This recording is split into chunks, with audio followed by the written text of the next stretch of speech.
Bienvenidos y bienvenidas a un nuevo episodio de nuestro podcast literario.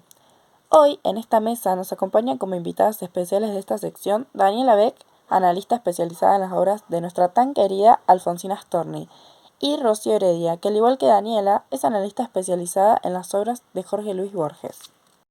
Quien les habla, como siempre, es Zaira Cuevas, periodista literaria, y mi compañera de todos los días, Lara Mensegué, moderadora en todas nuestras charlas. Hoy vamos a hablar de la interioridad de los autores, un tema que nos invita a mirar hacia el interior, donde se mezclan pensamientos, emoción y conflicto. En este episodio nos enfocamos en dos grandes figuras de la literatura argentina del siglo XX, Jorge Luis Borges y Alfonsina Storni. Dos voces muy distintas. Él desde la razón y el símbolo, ella desde la emoción y la rebeldía, pero ambos con la misma necesidad de comprender el alma humana. Y para pensar su interioridad, retomaremos algunos tópicos que trabajamos en capítulos anteriores, como la identidad y pertenencia, la dualidad entre realidades, la enfermedad, el enfrentamiento, lo real y el sueño, y también cómo en un punto nos permite esto descubrir cómo Borges y Storni dialogan aún sin conocerse. Empecemos con Borges, un autor que transforma la experiencia interior en símbolo y en destino.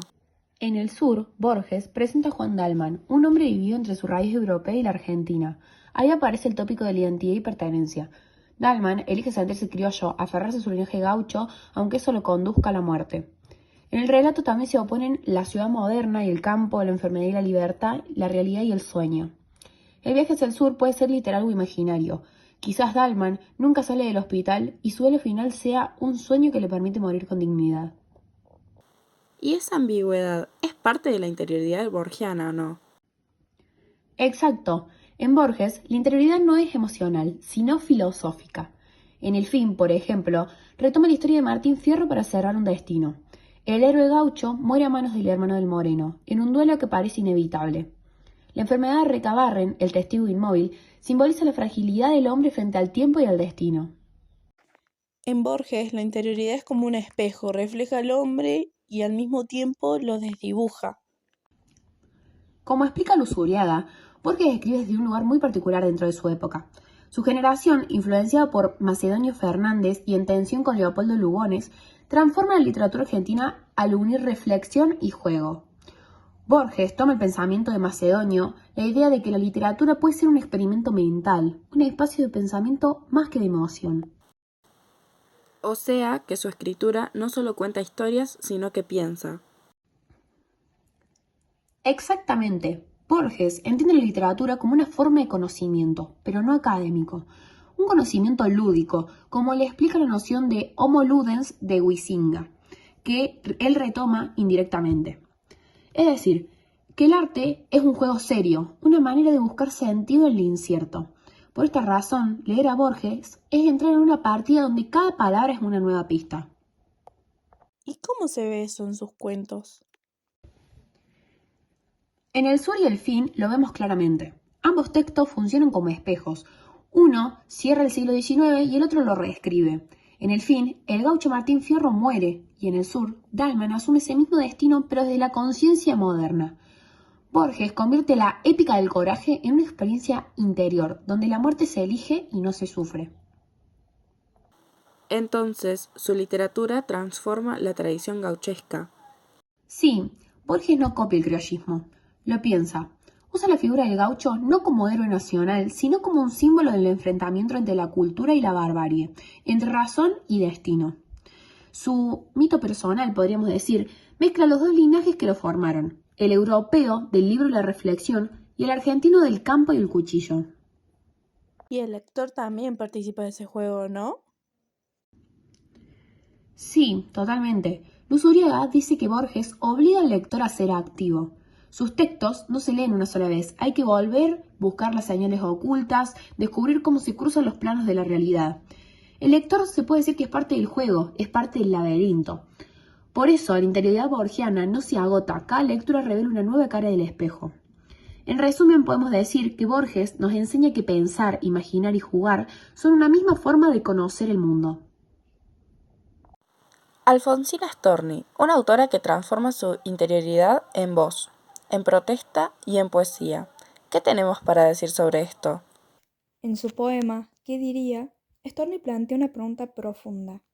¿Qué diría la gente, recatada y decente, si un día en mis ansias por besar un labio, yo mujer besara? A partir de ese verso, la autora enfrenta el juicio social y muestra interioridad reprimida por la mirada ajena. El poema se vuelve un diálogo con la sociedad, una tensión entre lo que se siente y lo que se debe callar. Es decir, la interioridad de Storni no es solo introspección, sino una lucha. Exactamente. En ¿Qué diría?, el yo poético cuestiona la doble moral y reivindica el derecho al deseo y a la libertad. Su escritura parte de lo íntimo, pero se proyecta hacia lo colectivo. Es una voz que rompe el silencio y denuncia la hipocresía social. Mientras Borges convierte la emoción en símbolo, Storni convierte la experiencia en resistencia. Su interioridad es cuerpo, es pensamiento, pero sobre todo es rebeldía. Borges y Storni parecen opuestos, pero si los miramos de cerca, ambos exploran los límites del ser. En Borges, el enfrentamiento es interior, el hombre ante su destino entre lo real y lo soñado. En Storni, el enfrentamiento social, la mujer ante la norma, entre lo que se siente y lo que le permiten sentir. Ambos transforman la experiencia íntima en una forma de arte. En Borges, el duelo define la identidad. En Storni, la palabra define la libertad. En ambos, la interioridad es una manera de existir frente a lo inevitable, el tiempo, la muerte o la mirada del otro. Borges y Storni, tan distintos, terminan encontrándose en la pregunta por lo humano. Él desde el símbolo, ella desde el sentimiento. Él busca sentido en la muerte, ella en la vida, que se atreve a hablar. En ¿Qué diría?, Alfonsina no solo desafía a la sociedad, también se libera a sí misma. Su interioridad no se esconde, se dice. Y tal vez ahí está la enseñanza de ambos. La interioridad no es solo mirar hacia adentro, sino atreverse a mostrar lo que hay allí. Gracias chicas por acompañarnos en este recorrido por las voces de Borges y Storni. Agradecemos a nuestra audiencia que nos acompaña todos los días. Nos despedimos con una idea. La literatura no busca respuestas cerradas, sino preguntas que nos sigan abriendo.